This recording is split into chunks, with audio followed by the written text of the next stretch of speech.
Nuestra clase número 12,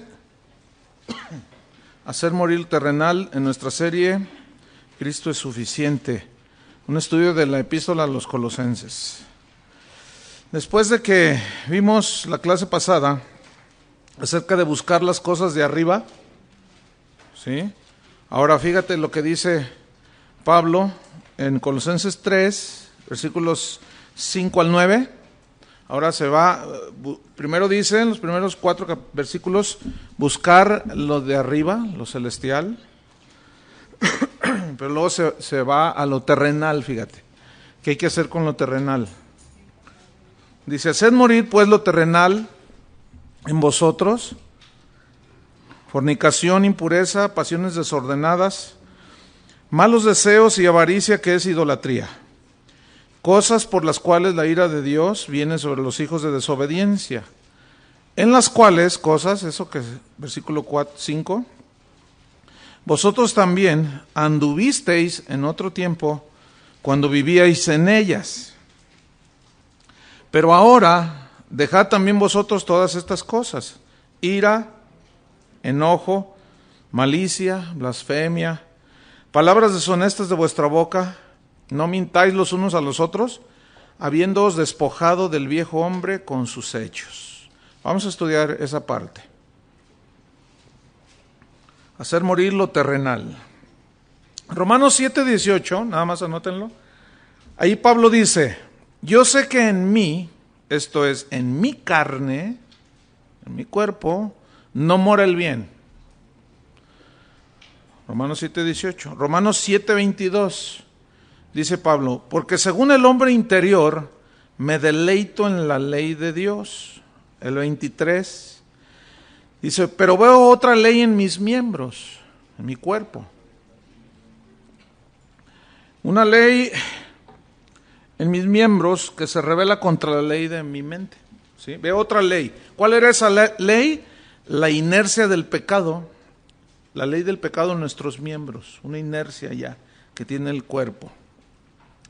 Entonces aquí viene una pregunta. Si Romanos 6:6, anoten Romanos 6:6, si Romanos 6, versículo 6 dice que nuestro viejo hombre fue crucificado juntamente con él para que el cuerpo del pecado sea destruido a fin de que no sirvamos más al pecado, ¿por qué si Romanos 6:6 dice eso? ¿Por qué Colosenses 3:5 dice, haced morir lo terrenal en vosotros? ¿Se está contradiciendo? Bueno, vamos a ver. Hay una aparente contradicción ahí. ¿Se murió o no? Sí, entonces ¿por qué dice, háganlo morir? Porque son dos cosas totalmente distintas, que es lo que vamos a estudiar ahora. Entonces la respuesta es la siguiente. Romanos 6:6 dice que para que el cuerpo del pecado sea destruido. Así dice, ¿no? La palabra destruido viene del griego katargeo con K. Y katargeo, destruido, significa dejar totalmente inútil. Suprimir significa. Inutilizar, suprimir. Invalidar significa librar. Ahora, ¿cómo quedó totalmente inútil, suprimido e invalidado y fuimos librados de qué? Según Romanos 6:6, del poder del pecado. ¿Estamos? Que nos tenía esclavizados. Ahora, fuimos liberados del poder del pecado, pero del poder del pecado que nos llevaba a la condenación del infierno. ¿Sí? La antigua naturaleza. ¿Sí? Entonces, ¿por qué? Porque Romanos 8:1 dice que ninguna condenación, ¿cuánta condenación? Ninguna condenación hay para los que están en Cristo Jesús. Y ahí condenación, ya lo estudiamos, significa ninguna condenación. ¿Sí? Así de fácil. Ya está borrado todo. ¿Quién es el que condena? Dios es el que justifica. Y justificados por la fe tenemos paz. Ya no hay temor del infierno para un nacido de nuevo. ¿Sí? Ok. Entonces aquí viene una pregunta. Entonces, si ya se murió el hombre viejo, entonces ¿cómo entender hacer morir lo terrenal en vosotros. Son dos cosas totalmente diferentes, ¿sí? Hacer morir lo terrenal es lo que vamos a estudiar. ¿Cómo hacer? ¿Cómo vencer lo terrenal? ¿En que está dónde? En nuestros miembros, en nuestra mente carnal. ¿Cómo? Venciendo la inercia del pecado en nuestra carne. ¿Cómo? Con la ley del Espíritu de vida en Cristo, con la fuerza de Dios, porque ustedes saben que hay una lucha continua que tenemos todos los cristianos. Hay una lucha de todos los días contra los hábitos de la carne, contra los apetitos de la carne. Esos, ahí están, Pablo lo estableció y dijo, hay una ley en mis miembros. ¿Sí? Esa ley, ahí está. Entonces, ¿cómo es que yo hago morir las obras de la carne? ¿Cuánto tiempo yo voy a tener esa lucha? Toda la vida. Quisiera darles otra noticia, pero no. O sea que toda la vida va a batallar con su orgullo, con sus celos, con su envidia, pero también ustedes, o sea, todos, porque eso está en la carne. Es que ella me preguntó, ¿no? ¿Cómo? Pues toda la vida va a batallar con esas cosas. Ustedes también, yo también. ¿Qué creían que la estaba regañando? ¿Alguien me regala un Kleenex, por favor? Gracias. Entonces, fíjate, Romanos 8:13, búsquenlo, ahí está. Romanos 8:13, al final del versículo, allí nos dice que gemimos, siendo, que igual que la creación, nuestro cuerpo gime hasta la redención de nuestro cuerpo. O sea, hay un clamor en nuestra nueva criatura para que finalmente alcancemos la redención total, que es la transformación de nuestro cuerpo, que viene cuando Cristo venga o cuando te mueres y Él te resucita. ¿Sí? ¿Estamos o no? Entonces, es que algunos se me quedan viendo así como que se me fundió el foco. Nah, esto no está... Ahorita viene para que se les funda bien. Versículo 5. Vamos a estudiar estos versículos. Haced morir pues lo terrenal en vosotros. Haced morir. Esta frase se tradujo del griego necró. Necró. Con K. Necró. De donde viene necropsia y todo eso, ¿no? Hacer morir, necró. Y necró significa literalmente matar. Significa llevar a la muerte. ¿Cómo es que nosotros debemos de matar? ¿Qué hace un muerto? Nada, porque ya no tiene vida, ¿no? Pero mientras una persona tiene vida, así normal, natural, pues come y está comiendo, y está alimentándose y está vivo. Le funciona bien todo, pero ya le dejas de dar de comer y ahí ya comienzan los problemas. O se enferma el cuerpo y se muere. Entonces, ¿cómo es hacer morir la carne? La respuesta es sometiendo la carne. La carne se entiende por la ley que está en nuestros miembros, ¿sí? La mente carnal, los apetitos de la carne, sometiendo la carne al dominio de nuestra nueva naturaleza. Porque acuérdense que el poder del hombre interior, que ahora tiene por el Espíritu Santo, ese es el que debe dominar. ¿Sí? Ese es el que debe dominar. Dice Pedro, no satisfagáis los deseos de la carne. Entonces, ¿cómo vamos a hacer morir las obras de la carne? Sometiéndola a la nueva naturaleza. Por eso la Biblia y Pablo estaban preocupados porque nos fortaleciéramos los efesios y los colosenses y todos los cristianos en el hombre interior. Ahora, ¿cómo tú, vamos a poner este ejemplo, tienes un perro bravo, tienes no el delantero de las Chivas, no, eso es otra cosa. Es que hay que desquitarse de alguna manera. Eso fue de la carne. Los celos deportivos. Vamos a someterlos. Entonces, tú tienes un perro bravo, tienes un Doberman ahí. Y ese hasta a ti te muerde. Bueno, ¿cómo debilitar la fuerza de ese perro? No le des de comer. Escuchen. ¿Qué? Déjale de dar de comer. Déjale de dar de comer un día y te ladra y grita que porque quiere, ladra o quiere comida. No le des de comer, no le des agua, no lo alimentes. Y a la semana ya lo tienes todo débil allí. Y a los 15 días ya se te murió. ¿Saben cuál es el problema entre los cristianos? Que alimentamos más la carne que el espíritu. Déjale alimentar. Por ejemplo, si tú tienes broncas por ejemplo, con la vanagloria, deja de ver las mugrosas telenovelas. Eso es todo. Porque eso es todo lo que proyectan. Entonces, no me veas así, ¿eh? Porque yo te puedo ver más feo, mira.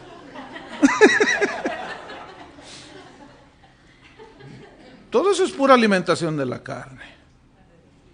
¿Sí o no? Hay de cosas a cosas.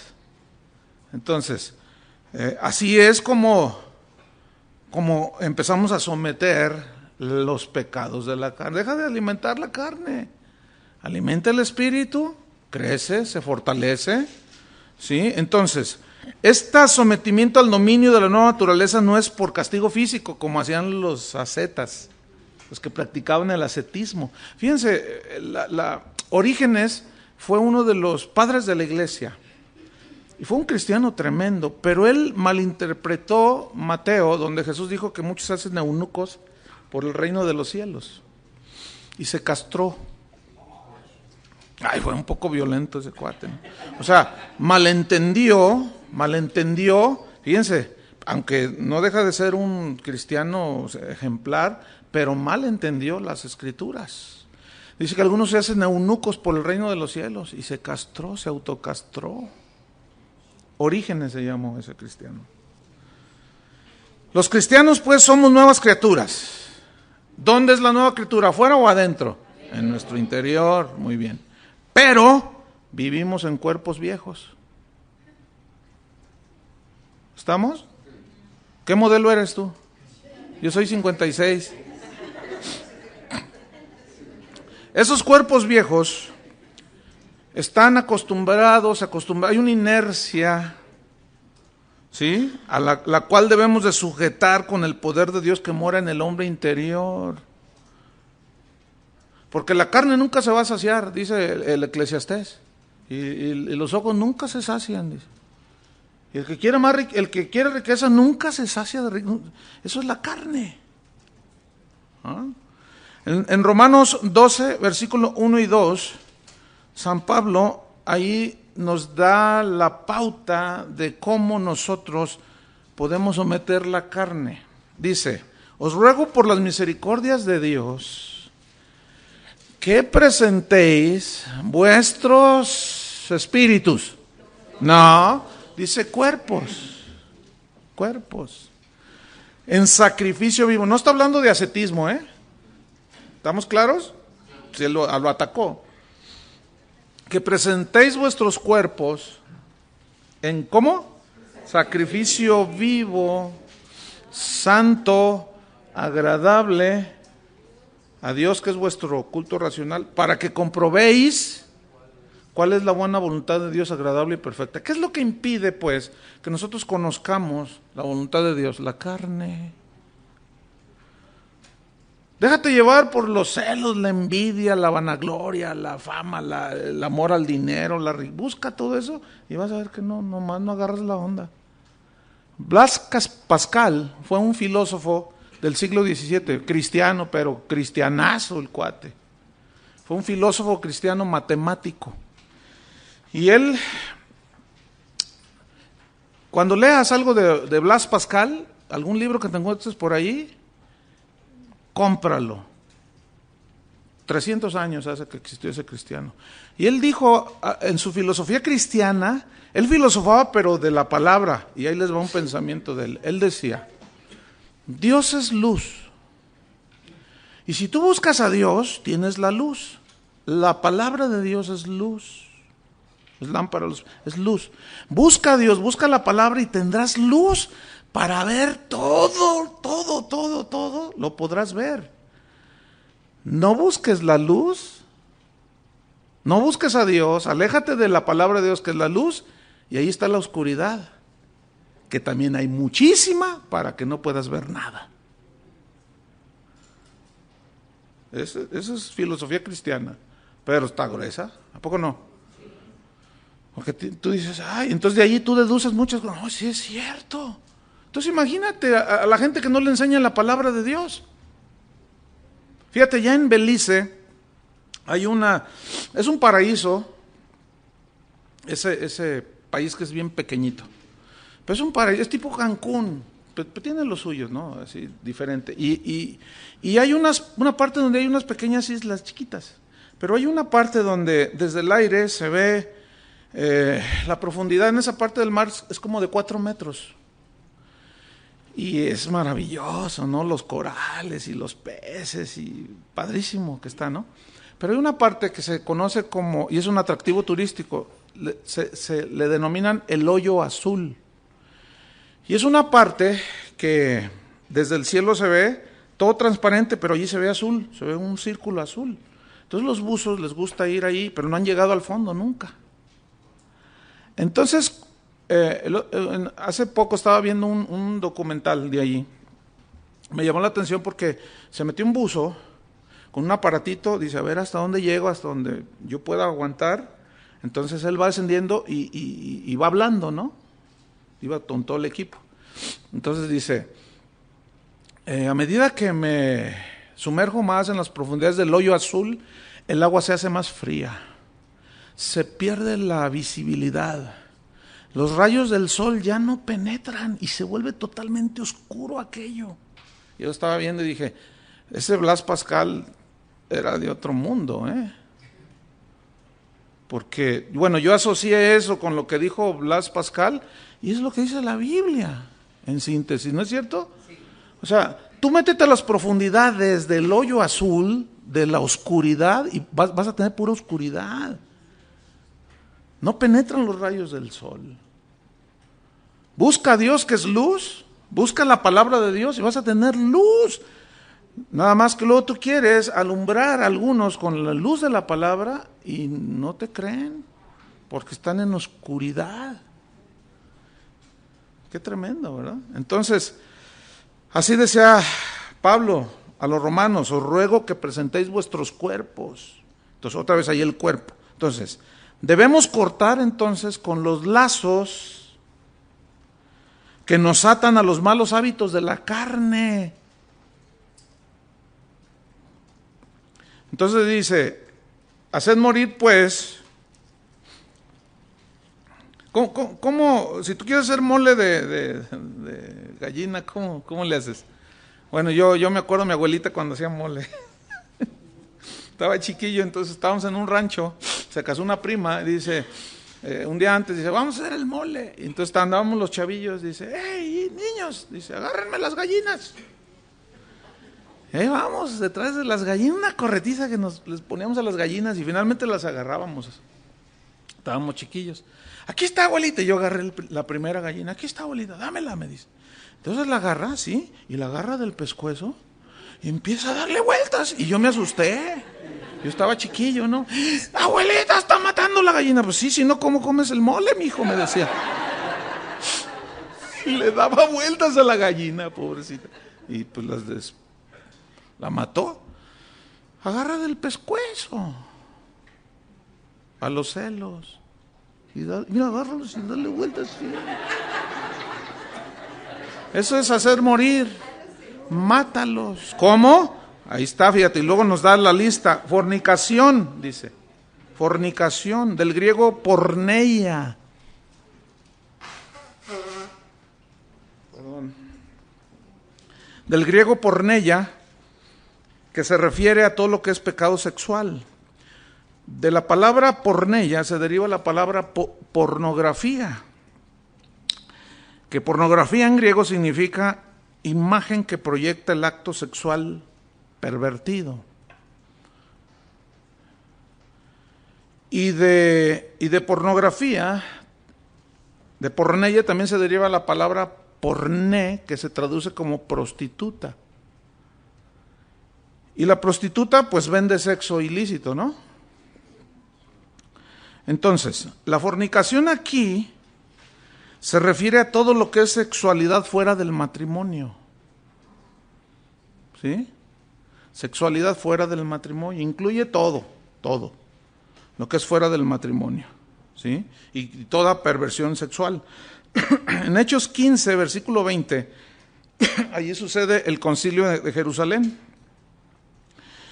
Y la instrucción para los gentiles no fue que guardaran la ley ni nada más que se abstuvieran ¿de qué? De fornicación. ¿Por qué les dijo a los corintios eso? Porque los corintios practicaban los ritos paganos que incluían inmoralidad sexual. ¿Ah? En primera de Corintios 6:18, primera de Corintios 6:18, Pablo dijo, huid de la fornicación. Huid, dice. Y esa palabra fornicación incluye adulterio, homosexual, todo lo que es pecado de tipo sexual, ¿sí? Y toda relación fuera del matrimonio. Pablo reprobó la conducta de los corintios, en 1 Corintios 5:1, porque había un muchacho que había se había metido con su madrastra, ¿se acuerdan? Y los líderes no habían hecho nada, y Pablo lo mandó patitas fuera de la iglesia. 1 Tesalonicenses 4:3 dice que la voluntad de Dios es nuestra santificación, que os apartéis de fornicación. Y ahí entonces eso aparece porneia, ¿sí? O sea, todo tipo de sexualidad fuera del matrimonio está reprobada por Dios. Porque cuando hay una relación sexual, no solo es la unión de cuerpos, fíjense, sino también es algo espiritual. Imagínense todos los demonios que tienen las prostitutas. Imagínate cuando un hombre va y le paga a una prostituta o a un prostituto y tienen relaciones. Hay una transmisión de todo. Por eso muchos cristianos que vivieron una vida disipada en el mundo, antes de ser cristianos, vienen a Cristo, tienen un chorro de broncas. Y puede ser el origen de eso. Hay una serie de trastornos psicológicos, físicos, espirituales. Y esos cristianos pues se la ven más dura. Pero la Biblia dice que podemos vencer eso. ¿Sí? Blas Pascal otra vez, lo cito porque él decía que se me fue el pensamiento. Bueno, ahorita me acuerdo. Es que como esto no lo traigo en las notas. Se me vino así de pronto. Bueno, ok. Entonces, la voluntad de Dios es que vuestra santificación, que os apartéis de fornicación. ¿Qué más dice? Haced morir, tuércele el pescuezo, a la fornicación. ¿A qué más? A la impureza. Así dice en el versículo 5. Esta palabra impureza viene del griego acatarsia, de donde se deriva catarsis. Y catarsis quiere decir limpieza, pureza. Pero la A quiere decir ausencia, acatarsis quiere decir ausencia de ¿qué? De pureza, de limpieza. Entonces, pero aquí impureza, acatarsia, se refiere a los malos pensamientos, fíjense. Se refiere a las malas intenciones de nuestra mente, pero que va relacionado con la inmoralidad sexual. Ahí va otra vez. Hagan morir la acatarsia, la impureza, los malos pensamientos, las malas intenciones de la mente que se ocupa de estar ahí batallando, pensando en inmoralidades sexuales. A esto se refirió Cristo en Mateo 5:28, cuando dijo, cualquiera que mira a una mujer ya adulteró en su corazón. ¿Así dijo? Pues yo estoy viendo un montón de mujeres aquí. Ahí hay una palabra clave. ¿Cuál es esa palabra? Cualquiera que mira a una mujer para codiciarla. Ahorita vamos a ver qué es la avaricia, la codicia.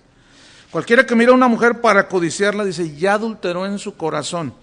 Hay partes en la Biblia donde corazón y mente son sinónimos, y hay partes donde corazón y espíritu son sinónimos. Cuando Cristo dijo, porque del corazón salen los malos pensamientos, allí la analogía es en la mente, porque se origina ¿en dónde? En la mente.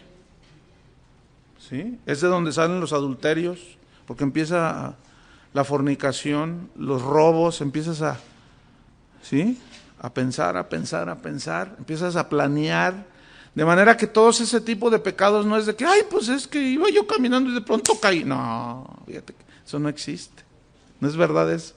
Es algo que ya se viene pensando, meditando. ¿A poco un robo nada más? Vas ahí, va caminando ahí uno y de pronto saca la pistola y dame todo el dinero. No, lo planean antes, lo piensan antes. Entonces, el asunto es que viene la tentación y te agarras pensando. O sea, no resistes la tentación como Cristo. ¿Cómo la resistió? Con la palabra de Dios. Oye, será bueno, mira, tu mujer, no, pues esa ya no funciona. Esa ya se hizo fea y gorda. Y tú todavía estás bien, le dice al otro que parece vallenato. Pero el diablo le hace creer que está muy guapo, ¿no? Entonces, empieza a pensar, empieza a meditar, empieza ahí. Eso es a lo que se refiere aquí, impureza. Quitar todo eso, ¿sí? Vamos avanzando en el mensaje. Entonces, la conducta pecaminosa, ¿dónde se origina? En la mente, muy bien, muy bien. ¿Dónde? En la mente. ¿Dónde fue la tentación de Cristo? ¿A dónde apelaba Satanás? A su mente. Porque la palabra fue llevado por el Espíritu significa que es algo simbólico, que es algo que fue en la mente. ¿Dónde somos tentados? En la mente. Porque, por ejemplo, fíjate, aquí está un billete de 500 pesos, no es mío y está ahí. Entonces, yo lo veo. ¿Dónde viene el ataque de Satanás? ¿A los pies? No, ¿cómo? ¿A las manos? Tampoco. No, viene a la mente, agárralo, nadie te ve. ¿A dónde va el ataque? A la mente. Entonces, ay, y yo necesito para apagar la luz. Se me hace que es de Dios porque mira, justamente son 499 del recibo. Se me hace que es de Dios y empieza uno ahí. Eso fue lo que le sucedió a Eva. Empezó con que Dios te dijo y vio que el fruto era agradable y era codicioso y delicioso a la vista. Y empezó a... ¿Dónde fue la tentación? En la mente. Allí son las tentaciones, hermanos. Por eso las filosofías y todas esas cosas no tienen poder alguno contra los apetitos de la carne. Ya lo vimos, eso.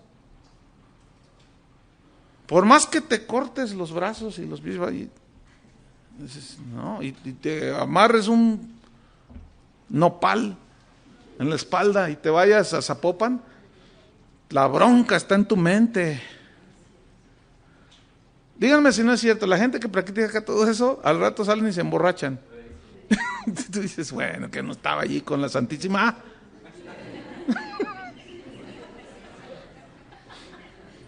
Entonces, impureza, ¿sí? La conducta pecaminosa, ¿dónde se origina? En los pensamientos.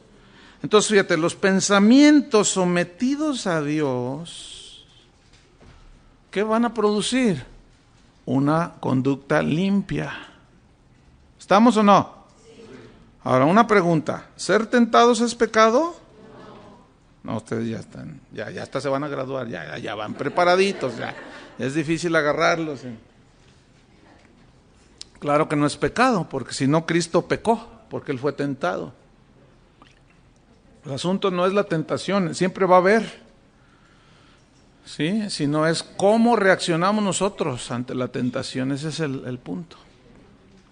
Filipenses 4:8 dice, todo lo que es verdadero, Filipenses 4:8, todo lo que es verdadero, así como lo que proyecta Televisa, todo lo que es honesto, así como los de TV Azteca, todo lo justo, así como Como Chávez, el de Venezuela. Todo lo puro, así como el canal MTV. ¡Qué pureza! Todo lo amable, así como, que no se me ocurre, todo lo amable, todo lo que es de buen nombre, todo lo que es de buen nombre, ¿verdad? Si hay virtud alguna, si algo digno de alabanza, dice, ¿en esto qué? Pensad. Ahí está el punto. Es decir, nosotros nos acostumbramos, en otro tiempo vivíamos en la vanidad de nuestra mente, ¿cierto? Estábamos acostumbrados a pensar lo que todo el mundo piensa. Por eso dice que los designios de la carne, los de la mente carnal, son enemistad contra Dios. Porque no se sujetan a la ley de Dios ni tampoco pueden. Hablando de la naturaleza caída del hombre. Entonces, fíjate, estábamos acostumbrados a pensar así. Cuando somos nuevas criaturas tenemos que ir, Romanos 12:1 también, no os sometéis, sujetéis, conforméis a este mundo. Romanos 12:2, sino renovaos, transformaos por medio de la renovación de vuestras manos, de vuestras arrugas en la cara. Fíjate el esmero que le pone la gente del mundo a todo lo que es externo, ¿se fijan? Y uno ya todas estiradas así las pobres, así que de tantas operaciones, ¿no? Entonces ya no se pueden ni reír, están así. Porque pues no quieren ni una arruguita, ¿verdad? No, transformaos por medio de la renovación de lo exterior, de vuestro entendimiento. ¿Dónde es el entendimiento? En la mente. ¿No decía Pablo que Dios les da entendimiento? Les decía a los colosenses, les decía a los efesios, que les dé el conocimiento de la voluntad de Dios, que les den un espíritu de conocimiento, de revelación. Eso es en el espíritu, pero el espíritu y la mente van juntos, no antes. Es primero el espíritu y luego la mente. Porque las cosas de Dios se entienden con el espíritu, pero ¿dónde se razonan? En la mente. Ahí está. Entonces, en todo esto, fíjate cómo está hablando aquí ya de una práctica diferente. Antes pensábamos en todo las mentiras, en lo deshonesto, en lo injusto, en lo impuro, en lo grosero, en lo, ¿verdad? Admirábamos a Michael Jackson, imagínense. Pobre negrito, es un engendro de quién sabe qué. Sin embargo, ahí estábamos, ¿verdad? Admirábamos, ¿verdad? A Julio Iglesias, que se jacta de haberse acostado con más de 3,000 mujeres. Uy, qué héroe. Sin embargo, así era la carne, fíjate, eran nuestros ídolos, a los que admiraba. ¡Ay! ¿Verdad? Entonces, no, ahora ustedes van a ocupar su mente en otra cosa. Nada más que iba a haber una lucha, hermanos. Tenemos que educar la mente para tener una transformación. Entonces, pensamientos puros, conducta limpia. Eso es lo que está enseñando Pablo aquí. Entonces dice, fornicación, impureza, pasiones desordenadas, malos deseos. Estoy en el versículo 5. Pasiones desordenadas, malos deseos. Las pasiones desordenadas viene del griego patos, con H entre la T y la O, patos, que significa sexualidad sin control. Pasiones desordenadas, sexualidad sin control, como el citado Julio Iglesias. Bueno, yo lo digo así abiertamente porque él se jacta, ¿no? Su papá, un ruquito de 85 años, y acaba de tener un hijo. Ya se murió el señor, creo, ¿no? Hace poquito. Pero dejó un hijo de como de 2 años. Una muchacha de 30 años. Así es el mundo. Así está el mundo. Así vivíamos. Pero ya no estamos en el mundo, dice. Por eso, tuérzanle el pescuezo. ¿Sí? Ahoguen, maten. ¿Sí? Hagan morir, ¿qué? Lo terrenal. Esas cosas. Los malos deseos aquí significan pensamientos de índole sexual también. Fíjate qué interesante. los pecados más comunes del ser humano, dos de los pecados más comunes del ser humano, ¿saben cuáles son? La inmoralidad sexual y la idolatría. Todo gira alrededor de eso. Fíjense, Brasil, a donde acaba de ir su santidad el Papa Benedicto XVI, fue porque están muy preocupados porque Brasil es el país que tiene mayor número de católicos. Y junto con México y los Estados Unidos tienen más del 55% de todos los católicos del mundo.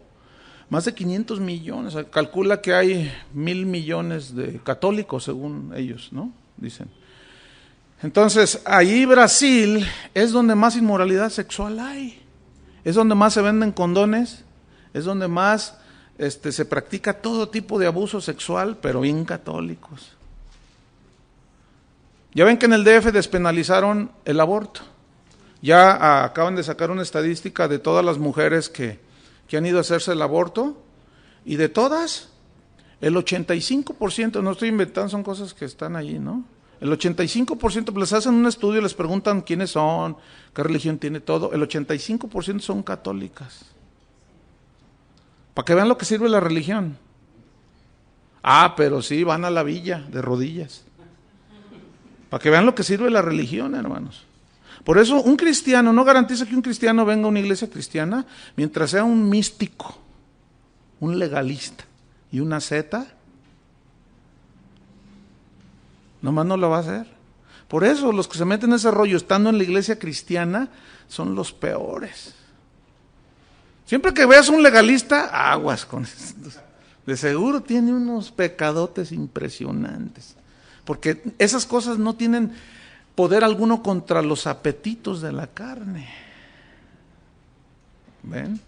Entonces tú ten una relación con Dios, sométete a la palabra de Dios, la palabra de Cristo mora en abundancia, la palabra actúa en vosotros los creyentes, estás fuerte en tu espíritu. Y vienen tentaciones de todo tipo. Y tenemos que estar luchando, hermanos, constante, diario. ¿Cuántos luchan diario? Todos los días, hermanos. ¡Ay, qué enfado! Pero es que así es la cosa, pues. Imagínense, no hay una fórmula así. A veces así no les pasa, a veces así como que, ya me cansé. A mí sí me pasa. Pero luego siempre viene la palabra de Dios. No os canséis de hacer el bien, porque a su tiempo segaremos y no desmayamos. Y cada día trae su propio afán. Y cuando tengas un día de esos así malos, entre comillas, porque para el Hijo de Dios todo resulta para bien. Pero de esos que normalmente dicen, tuve un mal día. Bueno, mira, ya cuando vayas a tu cama y te acuestes a dormir, ya deja todo allí. Ya ahí se acabó el afán de ese día, la lucha de ese día. Si caíste en la tentación, arrepiéntete. Lava tu conciencia y tu pecado en la sangre de Cristo y duérmete y despiértate, porque el otro día trae su propio afán y sus propias luchas. ¿Verdad? Entonces, quisiera decirles que por la fe positiva y el confesar. Una vez asistí a una boda y el que estaba casando es uno de esos predicadores de superfe, ¿no? Entonces mi hija tendría en ese entonces como 10 años y estaba sentada junto a mí. Entonces cuando el pastor está orando, el que estaba casando era su hijo, ¿no? Entonces creo que ahí estabas tú. No, no me acuerdo. Bueno, entonces dice, vamos a orar para vencer a los novios, y todos nos pusimos de pie.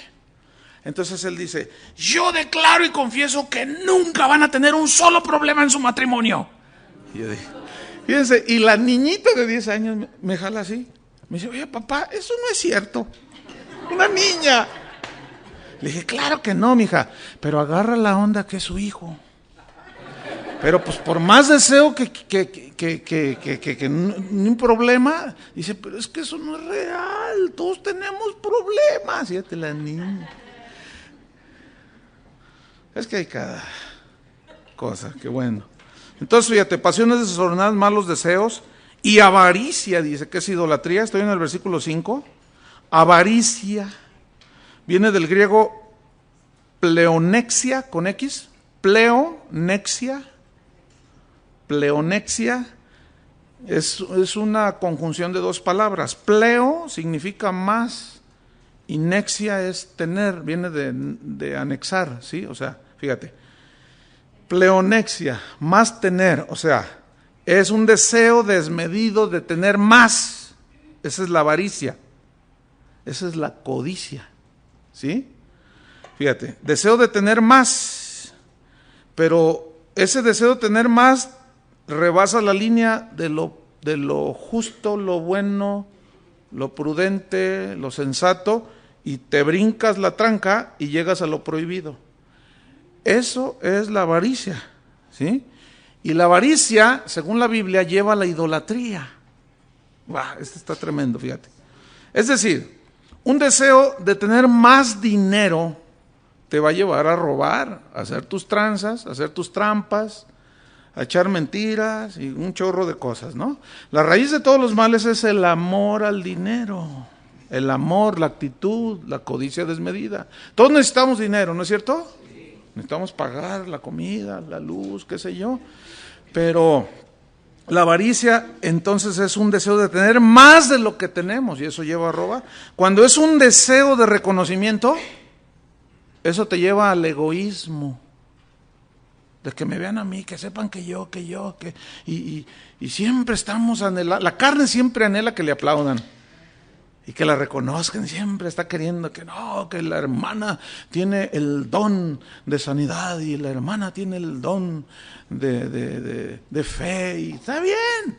La cosa es que los dones son para la gloria de Dios, para operarlos y darle gloria a Dios. Pero luego el cristiano se enorgullece. Dice, yo cuando oro sano, a ver, levántenmelo otra vez. Y está la viejita, toda pobrecita la viejita, ¿no? Y la tumban, ¡zas! Y luego otra vez, vale, y se lo avientan, y le avientan a Dios. ¿Han visto esos payasos del evangelio? ¿Qué es eso? Puro show.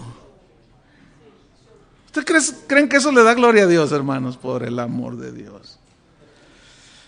¿Por qué? Porque detrás de eso hay una avaricia de reconocimiento. Y no solo de reconocimiento, también de aquello que brilla, ¿sí? Oro. Entonces, cuando quieres tener más poder, fíjate, es que esto es tan simple, pero a la vez tan profundo. Jesús dijo, recibiréis poder, ¿verdad? Y hay cristianos, fíjate, que oran y dicen, Señor, danos más poder, y está bien, pero aunque dice la Biblia que el poder ya actúa en nosotros, ¿no? Fíjense, antes es el poder actuado de afuera hacia adentro. Cuando somos hijos de Dios, el poder tiene que salir de dentro hacia afuera. Si no tienes nada aquí de la palabra y ya lo hemos dicho muchas veces, ¿cuál poder? Va a ser un cuetillo de esos que los prendes y nomás le hacen y ya, eso es todo. Pero a mí me preocupa muchas oraciones que oigo en los hijos de Dios. Danos más poder. Yo a veces me pregunto, ¿para qué quiere más poder? ¿Realmente será para la gloria de Dios o porque llega un momento en que la gente te reconoce y ya te pones tu traje blanco de evangelista? ¿Sí? Y ya todo el mundo, ya traes tus guaruras, traes tu limusina allá afuera. Es que tiene mucho poder el hermano. Sí, yo tengo poder. Escuchen bien, solo Dios sabrá, a fin de cuentas, si hay una avaricia allí, aún del poder de Dios. Porque detrás de eso hay un orgullote impresionante. ¿Por qué los pastores, sobre todo, no toleramos, cuando hay un evento, no toleramos que estemos sentados entre toda la gente, sino queremos los primeros asientos y queremos que a todos los pastores nos den un lugar para dar un saludo a la congregación? Nomás, es que nos gusta que nos vean, nos gusta que nos aplaudan. Tenemos un espíritu de plataforma impresionante. Tenemos la cabeza llena de rollos, pero la sabemos disimular muy bien.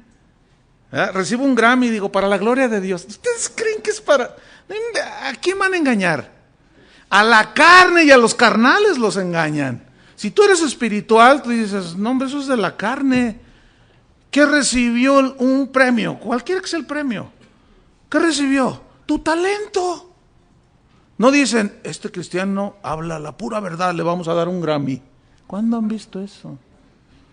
Eso no existe. No. Avaricia de poder, empieza a acumularlo y lleva a la tiranía, ¿no es cierto? Ahí está Venezuela ahorita dando de qué hablar. Con un hambre de poder, ¿verdad? Y así hay muchos líderes cristianos, tienen hambre de poder. Y dan cobertura a todo el mundo, extienden la cobija. A todo el mundo quieren darle cobertura. Mientras más iglesias tienen bajo su apostolado, se creen con más poder. Es más, hay algunos que hasta salen en las revistas, ofrezco cobertura. Requisitos, dar tus diezmos conmigo. Esa es la primera. No, si son tremendos. Ay. Bueno, el que tiene luz, ve claro. El que está en lo oscuro, no ve nada. Si tenemos la luz de la palabra, vemos claro. Pero eso nos va a causar problemas. El hecho de ver más claro, escúchame bien, no debe de enorgullecernos. ¡Ay! ¿Cuántos ven más claro? Yo veo más claro. Y eso es un montón. Aguas. Porque en todo existe un peligro. Rebasamos la línea. ¿Sí? No, tenemos que mantener un espíritu de humildad, porque eso es gracia de Dios. No hay otra cosa. Cuando alguien tiene deseo de reconocimiento, de fama, ¿a dónde te va a llevar el deseo de fama? A ser más vano que nada. Y te operas la nariz, y te operas la boca, y te operas los ojos, y te operas todo. La mujer biónica. Todo es de plástico. Qué horrible. Qué feo está el mundo, hermanos. Ahorita todas las mujeres son de silicón, son de plástico. En el mundo así es. ¿Por qué? Porque el estándar es la belleza, lo de afuera. Entonces, se ponen ojos azules. O sea, hay una avaricia desmedida. No una avaricia, sino un deseo desmedido de verse bien. Eso se llama avaricia y lleva a la idolatría. En el caso del dinero, el dinero se vuelve el ídolo.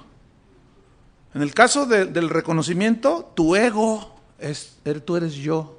Tu yo es el Señor de tu vida y a ese te le postras queriendo satisfacer no a Dios, sino a tu propio ego. Por eso dice y avaricia, que es idolatría. Pero aquí avaricia, el sentido es muy amplio, no solo avaricia de querer tener dinero, Puede ser aún, fíjense, un deseo. La Biblia dice, procurar los mejores dones, deseen los mejores dones.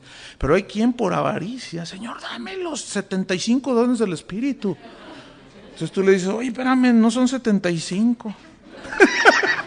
O sea, no disimula nada. Yo quiero los 9 dones, yo quiero todo. Yo quiero que... Fíjense, eso pocas veces se habla de eso.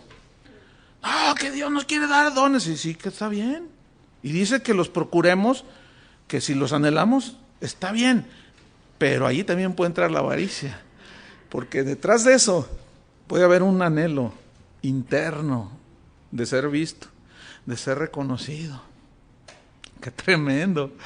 Por eso ninguna religión y ninguna filosofía tiene el poder de penetrar hasta donde está penetrando, como en este momento, la palabra de Dios. Nos descubre totalmente. ¿Por qué hacemos lo que hacemos? ¿Cuál es la motivación? Yo a veces diciendo a algunos hermanos que me dan su diezmo, le digo, a mí no me dan, échelo a la. Pues es que llegué tarde. Siempre llega tarde, hermana. No, lo que pasa es que a veces traen un buen diezmo, entonces como nosotros no usamos sobres, como que quieren que yo me dé cuenta que sí dan. Entonces digo, no, a mí no me ande dando su diezmo. Guárdelo y mañana, o el próximo domingo, échelo allí. Y yo puedo discernir que lo hacen porque están esperando una reacción para que yo me dé cuenta que dan mucho. Piensan que me van a comprar. El asunto es que hay pastores que sí se venden. Tú no te vendas, ni te dejes comprar, ni te dejes manipular por esa gente que está llena de avaricia, de reconocimiento, de orgullo, de vanidad. No. Les está llegando, ¿verdad? Bueno, ese es el propósito. Entonces, fíjate, Alguien desea a una persona y lleva al pecado sexual. Así. Entonces, avaricia, ¿qué es idolatría? Ahora, la idolatría siempre en la Biblia está ligada a la inmoralidad sexual, fíjate. Qué interesante. Por ejemplo, en Efesios 5:5, se los voy a leer, Efesios 5:5, dice así: porque sabéis esto, que ningún fornicario o inmundo o avaro que es idólatra, ahí está otra vez, tiene herencia en el reino de Cristo y de Dios. Noten cómo hay una ligación, ¿sí?, entre fornicación, inmundicia, avaricia, que es idolatría, ¿se fijan? Ahora, fíjense, vamos a Números 25.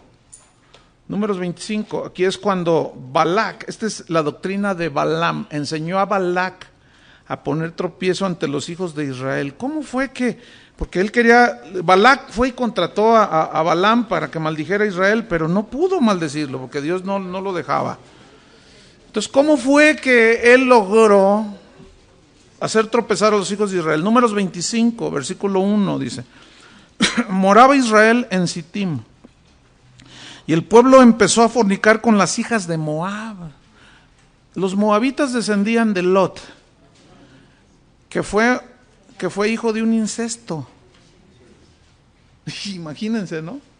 Ahora, acuérdense que Lot se fue a Sodoma y Gomorra, y él era un hombre justo, pero le faltó tino, y hizo sus tiendas hacia Sodoma y Gomorra, y sus hijos, sus hijas, traían cada conducta, su esposa por eso convirtió en estatua de sal. No volteen, dijo Dios, y ella miró porque allá estaba su corazón. Entonces los moabitas descienden de Lot, y los moabitas fueron los más acérrimos enemigos de Israel, y Dios siempre dijo de los moabitas que los borraran del mapa. Y los moabitas simbolizan todo lo que son los pecados sexuales en la vida cristiana. Eso simboliza, eso tipifica, fíjate. Dice que empezaron a fornicar con las hijas de Moab, las cuales, versículo 2, ahí está, fornicación, invitaban al pueblo a los sacrificios de sus dioses, ahí está. Inmoralidad sexual, idolatría, idolatría, inmoralidad sexual. Y el pueblo comió y se inclinó a sus dioses. Ahí está. Idolatría, cualquier exceso de avaricia, ¿sí?, lleva a la idolatría. Cualquier deseo desmedido, que la Biblia también lo pone como la concupiscencia, eso es los deseos desmedidos, ¿sí? Esos deseos desmedidos te hacen caer en la codicia, en la avaricia. La avaricia es idolatría, te lleva a la idolatría, y la idolatría a la perversión sexual. Por eso, escúchenme bien, cuando se enfatiza el amor al dinero, fíjense en los pecados que caen todos esos predicadores de la prosperidad. Curiosamente, caen en el pecado de adulterio. Ahí están, la historia te lo dice, las pruebas te lo marcan.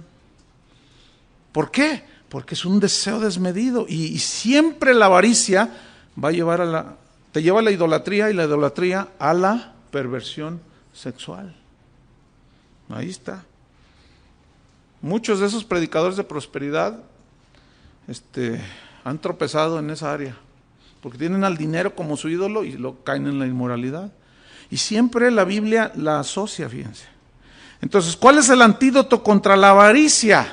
Es una buena pregunta, así para contrarrestar las pasiones desordenadas de la carne. ¿Cuál es el antídoto contra la avaricia? Pues el contentamiento. Contento con lo que tienes. ¿Qué nos dice Pablo? Contento con lo que tienes ahora. Contento con cuánto tienes. Bueno, lo que tienes, pues eso es lo que Dios te dio. Lo que ganas, eso es lo que Dios te ha dado. Contento. ¿Sí? No te afanes más allá, no codicies. Como dice 1 Corintios 10 también, que el pueblo codició. ¿Verdad? ¿Se acuerdan? Que codiciaron carne, codiciaron cosas que son naturales, pero ellos en una manera desmedida y tentando a Dios, y después fornicaron y cayeron 23,000. Otra vez, ahí está.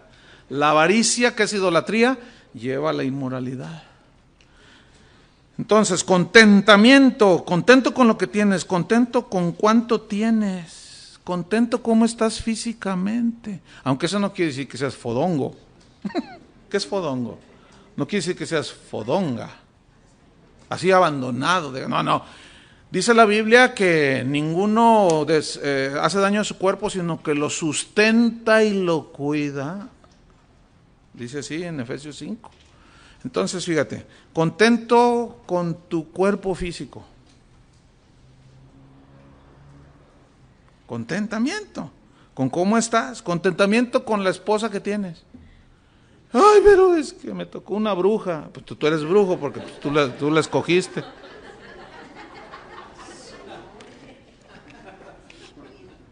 Pero es que es bien tonta. Pues tú más porque tú la escogiste. No, pues hay que estar contentos, ¿ya? ¿O no? Entonces, los hombres que no están contentos, las mujeres que no están contentos, ¿qué hacen? Cometen adulterio. Se va colando, no hay contentamiento, empiezan a codiciar. Y eso los lleva, ¿sí? Los arrastra. Entonces, ¿cuál es el antídoto contra la avaricia? En todos los niveles, el contentamiento. No quiere decir conformismo, sino contentamiento. Esto es lo que Dios me ha dado a mí. ¿Sí? Fíjense, yo estoy contento como Dios ha bendecido esta iglesia. Estoy contento, pero aquí hay un peligro. Fíjate, que puedo decir, es que hay peligros de dos lados. Uno es decir, no, pero no estoy conforme, yo quiero 1 millón de personas, como dice un apóstol aquí, que Dios me dijo que me va a dar 1 millón de personas, y no pasa de sus 20. Por fe, dice, por fe. Es el que bendijo a su hijo que nunca iba a pasar nada. Dice, 1 millón, voy a tener dice 1 millón. O sea, todas esas son puras locuras, puras fábulas. Y ahí está precisamente los peligros. Yo puedo, fíjate dónde puede estar la trampa. Bueno, sí, Dios ha bendecido, pero ¿estás conforme? Entonces viene ahí la insinuación, a la carne, hermanos. Pues yo que tú, ¿verdad? 50,000, sí, 50,000, eso es mi meta, 50,000. Y empiezo a trabajar y a obrar y a esforzarme por tener 50,000, pero para satisfacer mi carne. El punto aquí es si me doy cuenta o no me doy cuenta. Y eso sí está en chino, porque si hacemos caso a la carne, a las insinuaciones de la carne, entonces cuando Pablo dijo, he aprendido a contentarme cualquiera que sea mi situación, no está hablando de lo que menos tenía Pablo era mediocridad, está hablando de un estado del corazón que está sujeto a la soberanía de Dios. Porque a fin de cuentas, si tú vas a ser pastor o eres pastor, tú tienes la gente que Dios te ha dado en ese momento. Pero nosotros seguimos trabajando y Dios añade cada día a la iglesia a los que han de ser salvos. Por eso ese sistema G12, ¿saben a qué apela? Al orgullo de querer tener mega iglesias. Mira, si tú lo alcanzas a ver, ahora tener una mega iglesia, nosotros tenemos una mega iglesia. La iglesia de nosotros es una mega iglesia. Se considera una mega iglesia después de 1,000 miembros. Aquí vienen miles de personas. Nosotros tenemos una mega iglesia. Pero, ¿cómo se llegó a eso? ¿Cuál es la actitud del corazón? Ese es el punto. O sea, Dios te puede dar una mega iglesia, pero por los medios de Dios, no por la mercadotecnia. Y no por los trucos y los atajos que luego queremos hacer para lograr tener, para que la gente, mientras soy un pastor, como un pastor, una vez le dije yo, hermano, no, endereza tus pensamientos, le dije. Porque una vez hubo una reunión de pastores y dijo, bueno, pues yo represento a los pastores pobres, dice, y a los pastores de las iglesias chiquitas, dice. O sea, él solo se estaba menospreciando. Porque de aquí para allá, dice, son los pastores ricos y los pastores de las iglesias grandes. Pero bien mala onda. ¿Ustedes creen que Dios ve eso? O sea, ahí tenía un problema ese hermano. Grave. Que solo se menospreciaba porque tenía una iglesia chiquita. Entonces yo me le acerqué y le digo, oye hermano, ¿sabes que yo empecé con un puñadito de jóvenes? Y nunca me sentí menos porque era una iglesia pequeña. Pues ahora ya creció, tú no me conoces, pero yo no me creo porque tengo una iglesia grande. Porque eso no me da el valor a mí, ni la seguridad. Yo estoy completo en Cristo, tenga 15, 20, 50 o 20 mil. El problema está que satisfagamos a la carne. Y de eso es lo que Pablo está hablando aquí. Hagan morir todo eso, porque eso al final nos va a hacer llorar. Ese es el punto. Entonces seguimos. Versículo 6, Colosenses 3:6. Uy, se me fue el tiempo. Ok. Dice, cosas por las cuales, o sea, la fornicación, la avaricia, la ira de Dios, ¿qué dice? Viene sobre los hijos de desobediencia. Fíjate, la ira de Dios es el castigo de Dios a los no nacidos de nuevo. Porque hay muchos textos que hablan que nosotros nos hemos liberado de la ira de Dios. Estamos guardados de la ira de Dios. Porque la ira de Dios, ¿quién podrá? Entonces, la ira de Dios es el castigo de Dios a los no nacidos de nuevo. Romanos 1:18, te lo voy a leer. Romanos 1:18 dice lo siguiente. Porque la ira de Dios se revela desde el cielo contra toda impiedad e injusticia de los hombres que detienen con injusticia la verdad. La ira de Dios, ¿de dónde se manifiesta? Se revela desde el cielo contra toda impiedad de los hombres. Entonces, fíjate, la ira de Dios es el castigo de Dios a los no nacidos de nuevo. Pero viene aquí una pregunta. Entonces, ¿nosotros qué? Para los cristianos que pecan, ¿qué? ¿Viene la ira de Dios? No. A los cristianos que pecan viene la disciplina de Dios. ¿Se fijan que son dos cosas distintas? ¿Sí? Hebreos 12, versículos 5 al 6, dice así: Hijo mío, no olvides la exhortación que como a hijo se te dirige, diciendo, Hijo mío, no menospreciéis la disciplina del Señor. No menospreciéis, no la tengas a menos. Ni desmayes cuando es reprendido por él, porque el Señor al que ama, disciplina y azota a todo el que recibe por hijo. Si soportáis la disciplina, Dios os trata como a hijos. Porque ¿qué hijo es aquel a quien el Padre no disciplina? Pero si se os deja sin disciplina, de la cual todos han sido participantes, entonces sois bastardos y no hijos. Porque un padre disciplina a sus hijos. Yo no tengo interés en disciplinar a tus hijos, pero a los míos sí, porque soy su padre. ¿Entienden? Entonces, cuando uno que se dice cristiano anda dándole vuelo al hilache y anda por acá y sigue predicando y siguen sucediendo milagros, y la gente sabe que anda así y no pasa nada, y parece como que más próspero y más ungido y más poderoso, pero bien tremendo, ¿qué es? Dándole vuelo a la carne. Como si no fuera hijo de Dios y no pasa nada. ¿Por qué creen? Porque no es hijo de Dios. Por eso. Porque el que es hijo de Dios y se enreda en estas cosas, ¿qué viene? La disciplina del Señor. Entonces, la prueba de que somos hijos de Dios cuando fallamos hay dos partes. Una, confesamos nuestros pecados y Él es fiel y justo para perdonarnos. ¿Estamos? Esa es una. 1 de Juan 2:1. Y número 2, eso no nos evade de las consecuencias del pecado. No nos libra y las consecuencias siguen. Pedro dice, ninguno padezca como homicida o ladrón. Tú puedes cometer un fraude en tu trabajo y te robaste 100,000 pesos. Y de pronto viene la convicción del Espíritu y te arrepientes. Y Dios te perdona, ¿sí o no? Pero luego allá en el trabajo descubren el fraude y te ponen una demanda y te meten al bote. Entonces llega el cristiano todo sacado de onda. ¿Por qué me pasa esto? Dicen. Sí, yo ya le pedí perdón a Dios. No han entendido que el pecado queda perdonado con Dios, pero las consecuencias, esas hay que afrontarlas. Y algunos de ustedes todavía es posible que estén viviendo las consecuencias de sus pecados pasados. Y todavía lloran y sufren. Pablo le dijo a Timoteo, los pecados de algunos se hacen visibles antes de que vengan a juicio. Es decir, Timoteo sufría del estómago y le dijo, toma un poco de vino, porque tiene muchas propiedades el vino.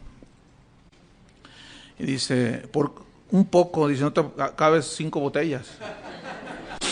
Dice, por causa de tus continuas enfermedades, los pecados de algunos, dice, se hacen manifiestos antes de que vengan a juicio. Esto significa lo siguiente, como a un hermano que se convirtió aquí en la congregación, y pues todo bien, y 2 años, 3 años de cristiano, bien suave, y de pronto le detectan cáncer en los pulmones, y se muere. Bueno, cuando estaba en su enfermedad terminal, porque duró así bien poquito, cuando le detectaron que se puso mal, fue un fumador empedernido.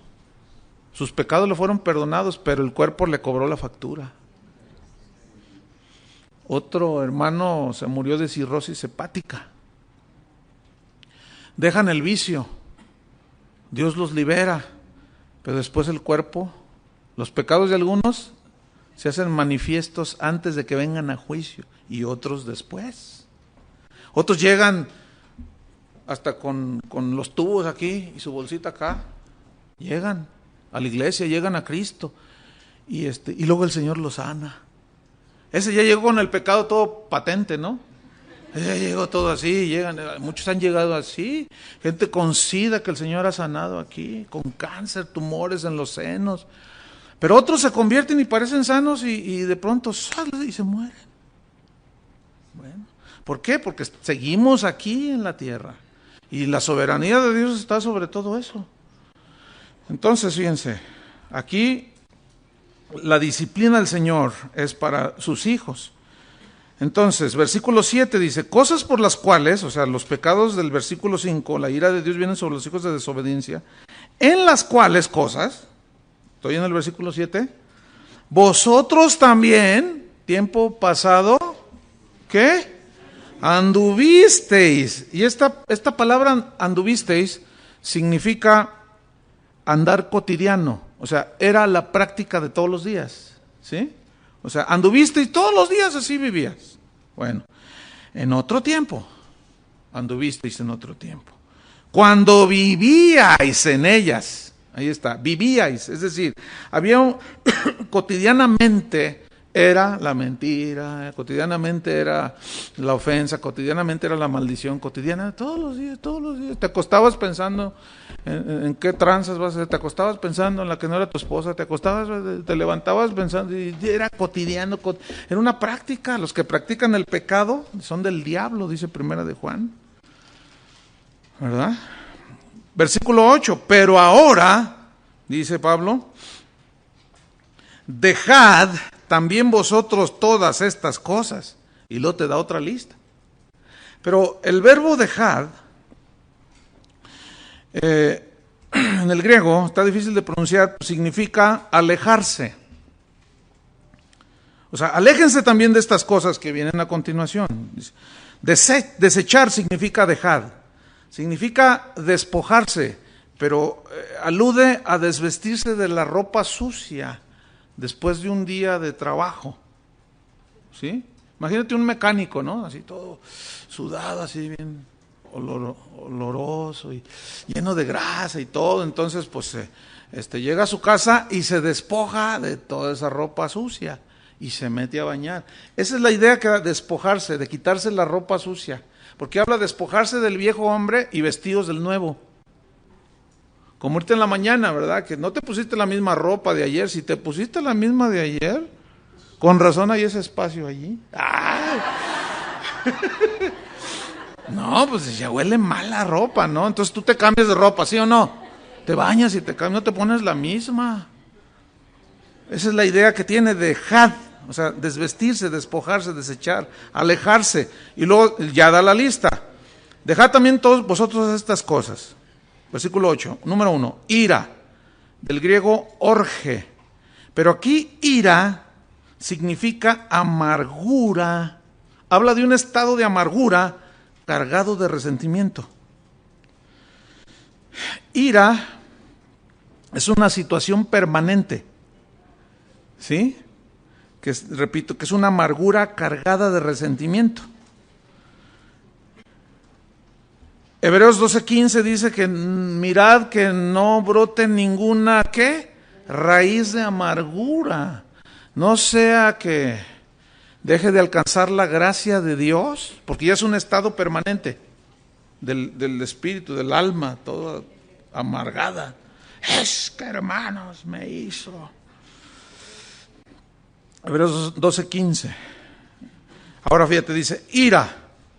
Amargura cargada de resentimiento. Es una situación permanente. Estás amargado. Estás amargada. Eso es. Y luego, número 2, enojo. Estoy en el versículo 8. Ira. Enojo. Del griego tumos, con H entre la T y la U. Tumos. Pero aquí enojo, tumos, significa explosión repentina. Sin control. Son situaciones de enojo repentino, no es un estado de amargura, esa es la ira, según la palabra griega. Pero el enojo es una explosión repentina sin control. Pero esta explosión es provocada por circunstancias diversas, que tenemos que ir aprendiendo a dominar. Ese es el punto. ¿Sí? ¡Ay, qué enojón eres! Todo te molesta. Bueno, puedes estar amargado. El que está permanentemente así es porque está amargado. Siempre está amargado. Entonces tiene ira contra todo. Todo lo que simboliza o representa autoridad, siempre se está rebelando con autoridad en la escuela, en los padres, el gobierno, en la iglesia. Está amargado el tipo. Puede ser nacido de nuevo, puede ser hijo de Dios, pero dice, dejen esto ya. Sanen su corazón y vámonos, por medio del perdón es el antídoto aquí. Pero la ira es provocada por circunstancias diversas que tenemos que ir aprendiendo a dominar. Por ejemplo, vamos a pensar, si yo les dijera, ¿qué te provoca a ti enojo? Una ira así que, ¡ah! Pues puede ser diverso, ¿no? Puede ser, por ejemplo, que tu esposo deje los calcetines ahí, a la mitad del pasillo. ¡Ya me tienes harta! Bueno, puede llegar a la amargura, pero a lo mejor ya llega un momento en que tu esposo domina eso, pero hay otras cosas que... O sea, ahí está hablando de un carácter que tiene que ser, ¿qué? Sujetado, dominado. A ver, ¿cuántos batallan con eso? A ver, sean sinceros, a ver, levanten la mano. Unos le hacen a media asta, así, ¿verdad? Otros así. Otros así. Y otro por ahí, como está sentado, levantó los dos pies y las dos manos. ¿Se acuerdan de Moisés? Cuando Dios le dijo que él iba a ser el libertador de Israel, y vio que un egipcio estaba abusando de un israelita, y dice que llegó y pum, lo mató. Fíjate, ese punto en él, pasaron los años, y dice la Biblia que era el hombre más manso de la tierra. Pero Israel era bien picudo, eran terribles los hermanos, y lo enfadaban. Varias veces intercedió, no los fulmines, Señor, porque son un pueblo rebelde, pero ten misericordia. Pero había otras en que, súrtetelos. Entonces cuando ellos pidieron agua, ya les había dado agua. ¿Se acuerdan? Le había hablado a la roca, que es Cristo. Y otra vez, danos agua. Que no... Ay, qué horribles son esos cristianos.